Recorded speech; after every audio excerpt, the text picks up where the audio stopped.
এবার দেখো হেলিকপ্টারটি এটা নিয়ে কোথায় যাচ্ছে। নিচে একটা হুক লাগিয়ে এটা কিন্তু উড়িয়ে নিয়ে যাচ্ছে গাইস। আসলে এটা দিয়ে কি করা যাবে দেখা যাক। পাথরের মুখে লাল লাল ওটা আবার কি জ্বলতেছে, যেটা ঝুলিয়ে নিয়ে যাচ্ছিল হেলিকপ্টারটি, ওটা দেখতেছি তার মুখের ভিতরে লাগিয়ে দিচ্ছে। আসলে কি করা যাবে সেটা কিন্তু জানা যাচ্ছে না। তো 2 দিন যাবত এটাকে লাগানো হয়েছিল, দেখা যাক লাস্ট পর্যন্ত কি হয়।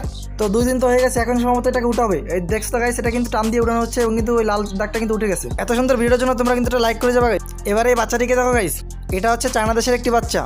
বাচ্চাটিকে দেখতে কিন্তু অনেক কিউট লাগতেছে গাইস। এই বাচ্চাটির জন্য তোমরা কিন্তু লাইক সাবস্ক্রাইব করে যাবা গাইস। এবং তোমাদের কাছে বাচ্চাটিকে কেমন লাগেছে তোমরা কিন্তু কমেন্ট বক্সে জানিয়ে যাবা গাইস। বাচ্চাটি কিন্তু দেখতে অনেক কিউট লাগতেছে, সে কিন্তু অনেক সুন্দরভাবে খেলাধুলা করতেছে। এবারে এই ছেলেটির স্কিলগুলো দেখো গাইস। প্রতিটি স্কিল যদি তোমরা মনোযোগ সহকারে দেখো তাহলে কিন্তু তোমরা শিখতে পারবা গাইস। ছেলেটার কিন্তু আসলে অনেক ট্যালেন্ট আছে গাইস। দেখো 4 টাকা কীভাবে এডিট করে তার সাথে নিয়ে আনলো। তোমরা কে কে এরকম এডিট শিখতে চাও তোমরা কিন্তু কমেন্ট বক্সে জানিয়ে যাবা, তাহলে কিন্তু আমি তোমাদের শিখিয়ে দেবো। এবার একটা কিন্তু আরো সুন্দর লাগতেছে দেখো গাইস। ইরেলটাকে কিন্তু বাক্সের ভিতরে ঢুকিয়ে দিল, দেখতে কিন্তু অ্যামেজিং লাগতেছে। এবার যেটা করতেছে এটা একেবারে অনেক সহজ, তোমরা এটা শিখতে পারবা, তোমরা ভালোভাবে শিখে নাও গাইস। লাইক সাবস্ক্রাইব করতে ভুলো না গাইস।